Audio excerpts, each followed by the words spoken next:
10 मई सन 2014 को दोपहर के समय उत्तर प्रदेश के बुलंदशहर की कोतवाली पुलिस को सूचना मिली कि महिला सिपाही रूपा तोमर ने आत्महत्या कर ली है, क्योंकि रूपा उसी कोतवाली में ही तैनात थी और वहीं कृष्णा नगर मोहल्ले में सुनील सिंह के यहाँ किराए पर रहती थी। सूचना मिलते ही थाना प्रभारी जितेंद्र कालरा तुरंत पुलिस टीम के साथ घटना स्थल पर पहुंचे तो उन्होंने देखा कि रूपा की लाश उसके दुपट्टे के सहारे छत में लगे हुक से लटकी हुई है। के बाद पुलिस ने घटना स्थल की जांच की तो पुलिस को वहां से एक सुसाइड नोट मिला। उसमें लिखा था कि मैं अपनी मर्जी से जान दे रही हूं और अपनी मौत की मैं खुद जिम्मेदार हूं, इसलिए इस मामले में किसी से कोई पूछताछ न की जाए। थाना प्रभारी जितेंद्र कालरा ने इस मामले की सूचना पुलिस के वरिष्ठ अधिकारियों को दी। छत से लटकी रूपा की लाश और घटना स्थल से मिले सुसाइड नोट को देखकर तो ये मामला आत्महत्या का ही लग रहा था। इसके बाद रूपा के मोबाइल की जांच की गई तो रूपा के मोबाइल फोन में कुछ मिस कॉल थी जो रात से लेकर सुबह तक आई थी और इससे अंदाजा ये लगाया गया कि शायद उसने रात में ही किसी समय आत्महत्या की होगी। इसके बाद पुलिस ने रूपा का रिकॉर्ड चेक किया तो पता चला कि वो मूल रूप से जिला बागपत के गांव हिलवाड़ी के निवासी मांगे राम तोमर की बेटी है। इसके बाद पुलिस ने इस घटना की जानकारी उसके घर वालों को दे दी, क्योंकि घटना वाले दिन रूपा ने एक दिन की छुट्टी ले रखी थी। लेकिन अब सवाल ये था कि आत्महत्या करने के लिए क्या उसने जानबूझकर छुट्टी ली थी, और इधर 23 वर्षीय रूपा के इस तरह अचानक हत्या कर लेने से उसके साथी पुलिसकर्मी भी हैरान थे, क्योंकि रूपा ने किसी को अपनी मौत का जिम्मेदार भी नहीं ठहराया था। इसीलिए आगे की जांच का कोई मतलब नहीं रह जाता था। लेकिन फिर भी पुलिस ने फोरेंसिक टीम को इस घटना की सूचना दे दी। फोरेंसिक टीम ने घटना स्थल पर पहुंचकर बारीकी से जांच की। इसके बाद पुलिस ने रूपा के शव को पोस्टमार्टम के लिए भिजवा दिया और फिर पुलिस रूपा के परिजनों के आने का इंतजार करने लगी। शाम के समय रूपा के पिता मांगे राम, चाचा संजीव तोमर और भाई सुनील तोमर बुलंदशहर पहुंचे और जब उनसे पूछताछ की गई तो उन्होंने बताया कि 1 महीना पहले ही रूपा की सगाई हुई थी। 16 जून को उसकी शादी होने वाली थी। सभी घर वाले शादी की तैयारियों में जुटे थे। हालांकि रूपा भी अपनी शादी के लिए खरीदारी करने वाली थी, यानी रूपा के घर वाले ऐसी कोई वजह नहीं बता सके जिसके चलते रूपा हत्या करने पर मजबूर हो गई हो। रूपा की साथी महिला पुलिस कर्मियों का भी यही कहना था कि रूपा अपनी शादी को लेकर बहुत खुश थी और अब पुलिस को भी लगने लगा था कि जब हत्या की कोई वजह नहीं थी तो हो सकता है किसी ने रूपा की हत्या करके उसे आत्महत्या का रूप दे दिया हो, क्योंकि थाने में कांस्टेबल रूपा की राइटिंग मौजूद थी। इसलिए पुलिस ने अपनी संतुष्टि के लिए सुसाइड नोट की राइटिंग का मिलान रूपा की हैंडराइटिंग से करके देखा तो रूपा की हैंडराइटिंग सुसाइड नोट से पूरी तरह मेल खा रही थी और इससे स्पष्ट हो गया कि सुसाइड नोट उसी का लिखा हुआ है। उधर 2 डॉक्टरों ने रूपा के शव का पोस्टमार्टम किया और पोस्टमार्टम के बाद रूपा के शव को उसके घर वालों को सौंप दिया, क्योंकि रूपा ने खुद आत्महत्या की थी। ना तो उसे किसी ने उकसाया था और ना ही इसके लिए उसने किसी को जिम्मेदार ठहराया था। इसलिए पुलिस इस केस की जांच को बंद करने ही वाली थी। लेकिन जब अगले दिन पुलिस को रूपा की पोस्टमार्टम रिपोर्ट मिली तो वो चौंक गए, क्योंकि रिपोर्ट में लिखा था कि रूपा की मौत गला दबाने से और सांस रुकने की वजह से हुई है, यानी रूपा की हत्या की गई थी और रिपोर्ट में हत्या का समय 8 से 10 बजे के बीच बताया गया था। और इससे ये बात भी साफ हो गई थी कि रूपा की हत्या करने के बाद उसके शव को दुपट्टे से लटकाया गया था ताकि मामला आत्महत्या का लगे। लेकिन अब सवाल ये था कि अगर रूपा की हत्या की गई थी तो फिर रूपा ने सुसाइड नोट क्यों लिखा था और हैरान कर देने वाली बात ये थी कि घटना स्थल पर कोई जोर जबरदस्ती के निशान भी नहीं थे, जिससे ये अनुमान लगाया जाता कि किसी ने रूपा से जबरदस्ती नोट लिखवाया होगा। खैर, रूपा की पोस्टमार्टम रिपोर्ट देखने के बाद एसएसपी उमेश कुमार सिंह भी चौंक गए थे, क्योंकि मामला उनके ही विभाग की एक सिपाही की हत्या का था। इसीलिए उन्होंने जांच में थाना पुलिस के साथ साथ क्राइम ब्रांच की टीम को भी लगा दिया था। और अब पुलिस ये मानकर जांच कर रही थी कि हत्यारा बहुत ही चालाक है, क्योंकि वो रूपा की हत्या करके उसको हत्या का रूप देकर चला गया था। और सुसाइड नोट की वो लाइन कि इस बारे में किसी से कोई पूछताछ ना की जाए, ये बात उसने जानबूझकर लिखवाई होगी ताकि पुलिस किसी से पूछताछ ना करे और इस हत्या को हत्या मानकर इस केस की जांच ही बंद कर दे। हालांकि ये बात साफ थी कि हत्यारा रूपा का ही कोई जानकार था, जिसकी वजह से रूपा उसे अपने कमरे पर आने से इनकार नहीं कर सकती थी। और अगर उसे उस व्यक्ति से कोई डर होता तो वो शोर मचाती या फिर किसी को बताती। लेकिन अब सवाल ये था कि रूपा का ऐसा कौन जानकार रहा होगा जो रूपा की मर्जी से उसके पास पहुंचा और फिर उसकी हत्या करके चला गया। इसके बारे में पुलिस ने जब रूपा के घर वालों से पूछताछ की तो वो लोग ऐसे किसी व्यक्ति के बारे में नहीं बता सके जिस पर शक किया जा सके। दरअसल उनकी खुद भी समझ में नहीं आ रहा था कि आखिर रूपा के साथ ऐसा किसने और क्यों किया। रूपा के पिता ने पुलिस को बताया कि रूपा की सगाई मेरठ के कस्बा जानी में रहने वाले राहुल के साथ हुई थी और राहुल बीएसएफ में सिपाही था। फिलहाल उसकी पोस्टिंग बिहार की राजधानी पटना में है। राहुल और रूपा के साथ साथ उन दोनों के परिवार भी इस रिश्ते से बहुत खुश थे। और जब पुलिस को कहीं से कोई सुराग या सबूत नहीं मिला तो पुलिस ने रूपा के मोबाइल नंबर की कॉल डिटेल्स निकलवाई। कॉल डिटेल से पता चला कि एक नंबर पर रूपा की सबसे ज्यादा बातें होती थीं। उस नंबर के बारे में रूपा के घर वालों से पूछा गया तो पता चला वो नंबर राहुल का ही है। जांच में ये भी पता चला कि हत्या वाले दिन और उससे पहले भी रूपा की राहुल से बराबर बात हो रही थी, जबकि इस घटना के बाद उन दोनों के बीच किसी प्रकार का कोई संपर्क नहीं हुआ था। यानी रूपा की तो हत्या हो चुकी थी, लेकिन इधर राहुल ने भी घटना के बाद से रूपा के नंबर पर एक भी बार फोन नहीं किया था। इसके बाद पुलिस ने राहुल के नंबर पर फोन किया तो उसका फोन स्विच ऑफ आ रहा था। और जब पुलिस ने रूपा के मकान मालिक से पूछताछ की तो उसने पुलिस को एक ऐसी बात बताई जिससे पुलिस का शक अब राहुल पर गहराने लगा था। मकान मालिक ने बताया कि रूपा ने उसे एक दिन पहले बताया था कि उसका मंगेतर उससे मिलने के लिए आएगा। ये जानने के बाद पुलिस ने राहुल के फोन की लोकेशन चेक की तो पता चला कि घटना वाले दिन दोपहर से लेकर रात तक राहुल की लोकेशन बुलंदशहर में ही थी। इसके बाद उसने अपना मोबाइल स्विच ऑफ कर दिया था। इसके बाद तो पुलिस ने रूपा के घर वालों की तरफ से राहुल के खिलाफ हत्या की रिपोर्ट दर्ज कर ली।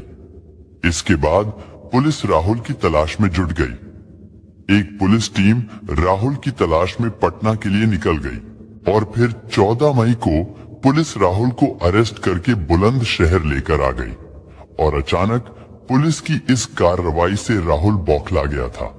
इसके बाद पुलिस ने उससे सीधा सवाल किया, तुमने रूपा की हत्या क्यों की है? राहुल ने पुलिस से कहा कि सर भला मैं उसकी हत्या क्यों करूंगा, वो तो मेरी मंगेतर थी। हम दोनों तो अपनी शादी से बहुत खुश थे। पुलिस ने अगला सवाल किया कि तुम्हारा फोन क्यों बंद था? इस पर राहुल ने जवाब दिया कि मेरा मोबाइल खराब हो गया था और मुझे तो आपसे ही पता चला है कि रूपा की हत्या हो गई है। पुलिस ने पूछा कि तुम्हारी रूपा से आखिरी मुलाकात कब हुई थी? राहुल ने कहा कि सगाई के बाद हम दोनों एक बार मिले थे।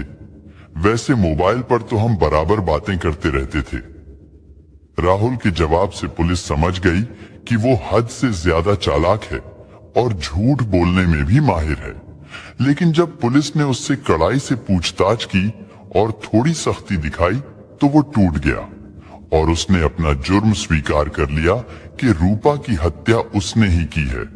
लेकिन उसने रूपा की हत्या की जो वजह बताई, उसे सुनकर पुलिस वालों का भी खून खोल उठा था, क्योंकि राहुल ने रूपा की हत्या की जो वजह बताई थी वो एक लड़की के साथ विश्वासघात और उसकी भावनाओं के साथ खिलवाड़ के बाद बड़ी ही बेरहमी से कत्ल करने की कहानी है।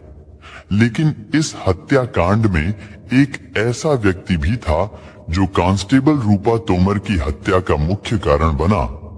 दरअसल किसान परिवार में जन्मी रूपा होनहार लड़की थी। उसकी बचपन से ही ख्वाहिश थी कि वो बड़ी होकर पुलिस विभाग में नौकरी करेगी, क्योंकि रूपा का परिवार आर्थिक रूप से बहुत ज्यादा सक्षम नहीं था। इसलिए वो चाहती थी कि बड़ी होकर अपने परिवार के लिए कुछ करेगी। इसके बाद कॉलेज के दिनों में रूपा की मुलाकात विशेष कुमार नाम के लड़के से हुई। विशेष कुमार जिला मेरठ के खेखड़ा थाना क्षेत्र के गांव का रहने वाला था। क्योंकि रूपा सुंदर और हंसमुख स्वभाव की लड़की थी, इसलिए विशेष कुमार उसे पसंद करने लगा था। विशेष कुमार पढ़ने में भी बहुत मेहनती था। फिर धीरे धीरे उन दोनों के बीच दोस्ती हो गई और दोस्ती प्यार में बदल गई। विशेष के परिवार की फाइनेंशियली हालत बहुत खराब थी। एक दिन रूपा ने विशेष को परेशान देखा तो रूपा ने उससे कारण पूछा। उसने बताया कि वो फीस का इंतजाम नहीं कर पा रहा है और हो सकता है फीस ना भर पाने के कारण उसे पढ़ाई बीच में ही छोड़नी पड़े। रूपा उसकी बात सुनकर परेशान हो गई।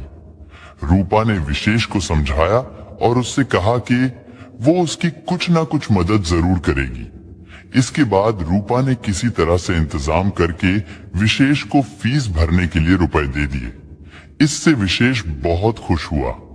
फिर बीए करने के दौरान ही 2011 में जब उत्तर प्रदेश पुलिस में सिपाही के पद के लिए वैकेंसी निकली तो रूपा और विशेष ने तय किया कि वो दोनों इसके लिए फॉर्म भरेंगे। इसके बाद उन दोनों ने एक साथ फॉर्म भरा और जब सिलेक्शन के लिए टेस्ट हुए तो रूपा का सिलेक्शन हो गया, जबकि विशेष रह गया था और इससे रूपा को भी दुख पहुंचा था। रूपा का परिवार बेटी के पुलिस में सिलेक्शन हो जाने से खुश था। फिर कुछ महीनों की ट्रेनिंग के बाद रूपा ने ड्यूटी ज्वाइन कर ली और 2013 में रूपा का ट्रांसफर बुलंदशहर में हो गया।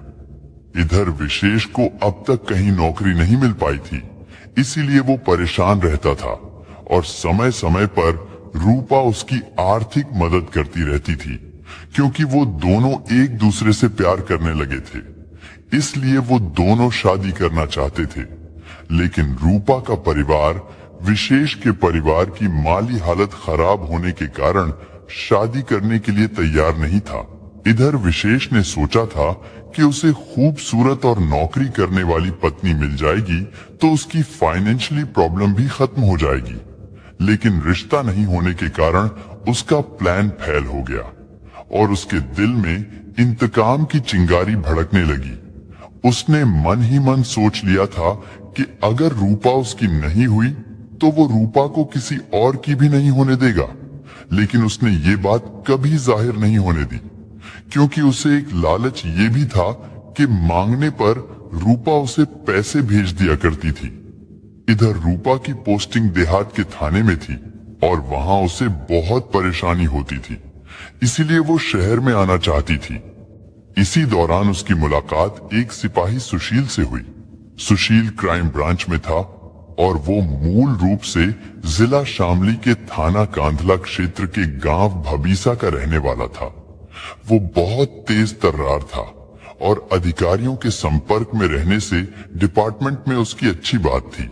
रूपा पहली ही नजर में सुशील को पसंद आ गई। रूपा पुलिस डिपार्टमेंट में भले ही आ गई थी, लेकिन उसमें ना तो पुलिस जैसी तेजी थी, ना चालाकी थी और ना ही उसे जमाने का तजुर्बा था। सुशील ने दोस्ती का हाथ बढ़ाया तो रूपा ने भी इनकार नहीं किया और सुशील से दोस्ती कर ली। इसके बाद रूपा ने अपनी प्रॉब्लम सुशील को बताई। सुशील तो चाहता ही यही था कि रूपा पूरी तरह उसके जाल में फंस जाए, इसलिए उसने अधिकारियों से अच्छी बात होने का फायदा उठाया और रूपा को शहर में लाने के प्रयास शुरू कर दिए। और इस प्रयास में वो कामयाब भी हो गया, जिस कारण रूपा का ट्रांसफर शहर कोतवाली में हो गया। दोनों के बीच मुलाकातों और बातों का सिलसिला बढ़ने लगा तो सुशील ने प्यार का इजहार करते हुए रूपा से शादी करने की बात कही। क्योंकि सुशील मेरठ का ही रहने वाला था, इसलिए रूपा ने सोचा कि सुशील भी पुलिस डिपार्टमेंट में है तो दोनों शादी करके एक साथ काफी खुश रहेंगे। लेकिन इधर शादी की बात करते समय सुशील ने यह भी कहा था कि वो 2 साल से पहले शादी नहीं करेगा, क्योंकि उसने रूपा को बड़े बड़े सपने दिखाए थे, इसीलिए वो 2 साल के बाद भी शादी करने को तैयार थी। रूपा कॉलेज के दोस्त विशेष को अब भी अपना दोस्त मानती थी, लेकिन उसे ये नहीं पता था कि उससे शादी ना होने के कारण विशेष अब रूपा के लिए आस्तीन का सांप बन चुका था और रूपा उसे अब भी पाल रही थी। खैर, रूपा उसे अपना समझती थी, इसलिए उसने सुशील के बारे में विशेष को भी बताया।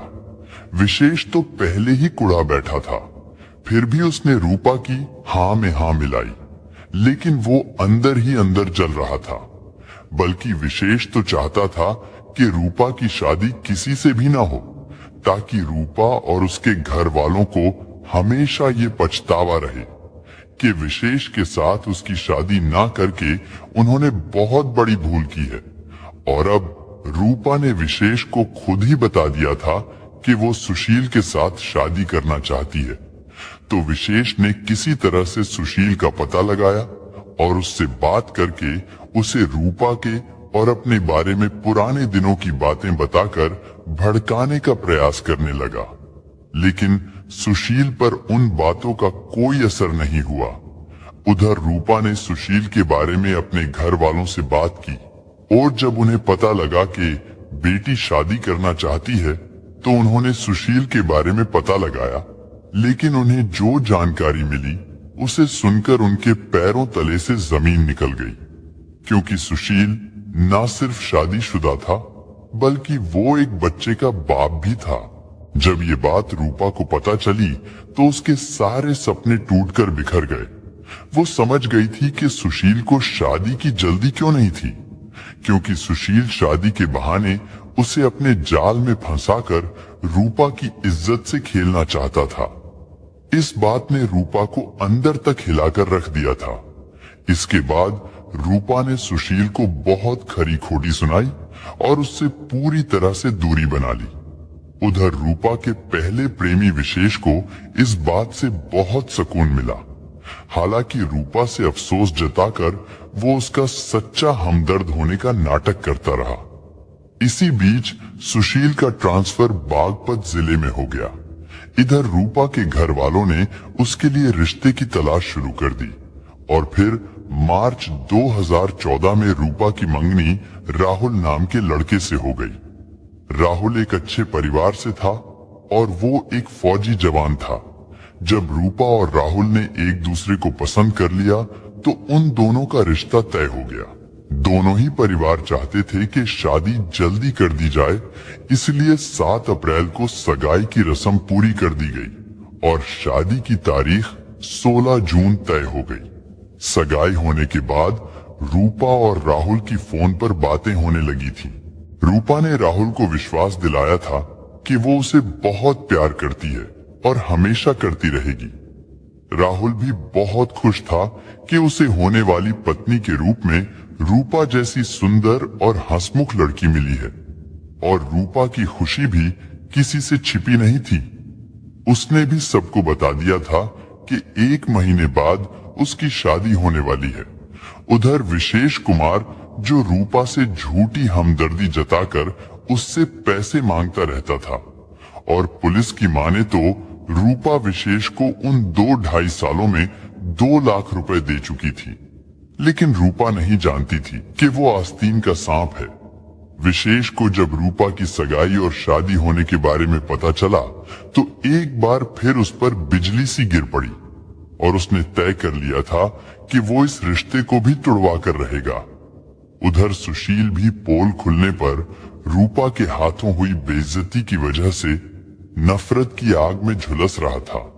इसलिए विशेष ने फोन करके रूपा की शादी के बारे में सुशील को भी बता दिया था। सुशील क्राइम ब्रांच में रह चुका था, इसलिए उसने सबसे पहले रूपा की कॉल डिटेल्स हासिल की और इससे सुशील को उस नंबर का पता चल गया जिस नंबर पर रूपा सबसे ज्यादा बात करती थी। वो नंबर राहुल का था। सुशील ने राहुल का नंबर विशेष को बता दिया। विशेष ने राहुल को एक दिन फोन करके बताया कि वो और रूपा एक दूसरे से प्यार करते हैं। विशेष ने राहुल से कहा कि तुम रूपा से शादी ना करो क्योंकि मैं उससे शादी करना चाहता हूं। विशेष ने अपना नाम बताए बिना राहुल के सामने ये शर्त भी रखी थी कि वो इस बारे में रूपा को कुछ ना बताए। अपनी होने वाली पत्नी के बारे में ऐसी बातें सुनकर राहुल का खून खौल उठा। उसने रूपा से इस बारे में बात की तो उसने इन सब बातों को झूठ बताया। खैर, उन दोनों के बीच झगड़ा और प्यार ऐसे ही चलता रहा और धीरे धीरे राहुल को विश्वास हो गया था कि कोई उसे भड़काने के लिए ऐसा कर रहा है। फिर राहुल को विश्वास में लेकर रूपा ने वो नंबर हासिल कर लिया जिससे राहुल को फोन किया गया था। लेकिन जब रूपा ने देखा कि ये नंबर विशेष का है तो रूपा ने तुरंत फोन करके विशेष को खूब लताड़ा। विशेष ने अपनी सफाई देनी चाहिए, लेकिन रूपा ने उसकी एक नहीं सुनी। इसके बाद विशेष की हालत हारे हुए ज्वारी जैसी हो गई क्योंकि रूपा ने उससे बात तक करनी छोड़ दी थी। इसके बाद सुशील ने भी राहुल को फोन करके अपने और रूपा के रिश्ते की बातें बताई और साथ ही राहुल को रूपा से दूर रहने को कहा। इन बातों से राहुल का दिमाग बहुत ज्यादा खराब हो गया और इस तरह विशेष और सुशील ने मिलकर उसके मन में शक का बीज बो दिया। इसके बाद रूपा और राहुल के बीच फोन पर ही झगड़ा हो गया। यानी उधर रूपा का परिवार शादी की तैयारियां करने में जुटा था और इधर ये सब चल रहा था। झगड़ा होने के बाद राहुल ने रूपा से बात करनी बंद कर दी तो वो परेशान हो गई, लेकिन फिर भी रूपा राहुल को विश्वास दिलाने के लिए उसे बार बार फोन करती रही और उन दोनों के बीच कई दिनों तक रूठने मनाने का मामला चलता रहा। उधर विशेष राहुल को फोन करके भड़काता रहता था, जबकि रूपा राहुल को विश्वास दिलाती रहती थी कि वो सिर्फ उसी से प्यार करती है और उसके लिए अपनी जान भी दे सकती है। फिर एक मई को रूपा ने राहुल से मिलने आने को कहा तो राहुल ने इनकार कर दिया। रूपा उसे मनाते हुए बोली कि प्लीज राहुल आ जाओ, मैं तुम्हें सच बताना चाहती हूँ, जैसा तुम समझ रहे हो वैसा कुछ भी नहीं है। राहुल मिलने के लिए तैयार हो गया तो रूपा ने 1 मई को ट्रेन से उसका रिजर्वेशन करा दिया। फिर रूपा ने उसके साथ समय बिताने के लिए 24 घंटे की छुट्टी भी ले ली थी और एक दिन पहले रूपा ने अपने मकान मालिक को भी बता दिया था कि उसका मंगेतर उससे मिलने के लिए आएगा। फिर 1 मई को दोपहर के समय राहुल उसके पास गया। उस दिन रूपा बहुत खुश थी। उसने खाना बनाया, फिर उन दोनों ने एक साथ खाना खाया। रूपा ने उसे बताया कि किस तरह लोगों ने उसका फायदा उठाने की कोशिश की है, लेकिन वो लोग अपने इरादों में कामयाब नहीं हो सके, इसीलिए वो तुम्हें भड़का रहे हैं। लेकिन इसी बीच रूपा के फोन पर 1-2 लोगों के फोन आए और जब इंसान के दिमाग में शक हो तो उसे सब कुछ वैसा ही दिखाई देता है जैसा उसके दिमाग में चल रहा होता है। राहुल के साथ भी यही हुआ। उसे लगा कि रूपा के दोस्तों के फोन हैं। राहुल को लगता था कि शादी के बाद भी रूपा ऐसी ही रहेगी। इसके बाद कई बार फोन आने पर उन दोनों के बीच फिर से बहस शुरू हो गई और इसी बीच राहुल ने एक बहुत ही भयानक फैसला कर लिया। दरअसल रिश्ता होने के बाद एक दिन राहुल ने बाजीगर फिल्म देखी थी। उस फिल्म में शाहरुख खान चालाकी से लड़की को प्यार के जाल में फंसाकर पहले तो उससे सुसाइड नोट लिखवाता है और फिर उसे छत से नीचे फेंक देता है। राहुल के पास जब रूपा के बारे में कई लड़कों के फोन आने शुरू हुए थे तो उसने तभी सोच लिया था कि अगर उसे रूपा पर विश्वास नहीं हुआ तो वो भी उसे इसी तरह जान से मार डालेगा। और उस दिन जब रूपा के मोबाइल पर एक दो फोन आए तो राहुल ने रूपा को जान से मारने का फैसला कर लिया। इसके बाद सबसे पहले राहुल ने झूठा प्यार जताकर रूपा को झांसे में लिया। रूपा तो पहले ही राहुल को अपना मान चुकी थी और हर हाल में उसकी होना चाहती थी, लेकिन राहुल ने प्लान के अनुसार सबसे पहले कागज और एक पेन उठाया और उसने प्यार जताकर रूपा से एक सुसाइड नोट लिखवाया। उस समय रूपा लेटी हुई थी। उसने सोचा था कि राहुल मजाक कर रहा है और उसे आजमा रहा है, लेकिन जब राहुल ने उसके दोनों हाथ उसकी गर्दन पर रखकर उनके ऊपर हल्का सा दबाव डाला तो रूपा कुछ नहीं बोली, क्योंकि रूपा इसे अब भी मजाक ही समझ रही थी। लेकिन उसे ये नहीं पता था कि वो खुद ही अपनी मौत को न्योता दे रही है। इसके बाद राहुल ने रूपा की गर्दन जोर से दबा दी और उसने तब तक अपने हाथ नहीं हटाए जब तक रूपा की जान नहीं निकल गई, क्योंकि रूपा के हाथ राहुल के कब्जे में थे और रूपा की छटपटाहट को रोकने के लिए राहुल उसके ऊपर बैठ गया और इस तरह से राहुल ने रूपा को मौत के घाट उतार दिया। इसके बाद राहुल ने एक दुपट्टा लेकर छत के कुंडे से बांधा और फिर रूपा को उठाकर छत से लटका दिया। फिर उसने रूपा का बिस्तर और कमरे का सामान ठीक किया और चुपचाप वहां से निकल गया। उसने सोचा था कि पुलिस इस हत्या को हत्या ही समझेगी और ऐसा हुआ भी, लेकिन पोस्टमार्टम रिपोर्ट से इस हत्या का खुलासा हो गया। राहुल के दिए इस बयान के बाद पुलिस ने विशेष को भी अरेस्ट कर लिया, जबकि रूपा का दूसरा प्रेमी सुशील, जो क्राइम ब्रांच में था, वो ड्यूटी से फरार हो गया था। इसके बाद पुलिस ने पकड़े गए दोनों आरोपियों को कोर्ट में पेश किया, जहां से उन्हें जेल भेज दिया गया। हालांकि राहुल अगर चाहता तो इस शादी से इनकार कर सकता था, लेकिन उसने ऐसा नहीं किया। उसने दूसरों की बातों में आकर जान से ज्यादा भरोसा करने वाली मासूम रूपा को मौत के घाट उतार दिया। और इस तरह कॉलेज के दिनों में विशेष के साथ परवान चढ़ा प्यार कांस्टेबल रूपा तोमर की हत्या का मुख्य कारण बना। रूपा ने कभी ये सोचा भी नहीं था कि उसका प्यार ही एक दिन उसकी मौत का कारण बनेगा। दोस्तों, इस घटना को सुनाने का उद्देश्य किसी का दिल दुखाना नहीं है, किसी को परेशान करना नहीं, बल्कि आपको जागरूक करना है, आपको सचेत करना है। दोस्तों, इस पूरी घटना के बारे में आपकी क्या राय है? कमेंट बॉक्स में जरूर बताएं। और अगर हमारी मेहनत पसंद आई हो तो इस वीडियो को लाइक करते हुए शेयर भी करें। अगर आपने अब तक चैनल को सब्सक्राइब नहीं किया है तो हमारे चैनल को सब्सक्राइब कर लीजिए। धन्यवाद।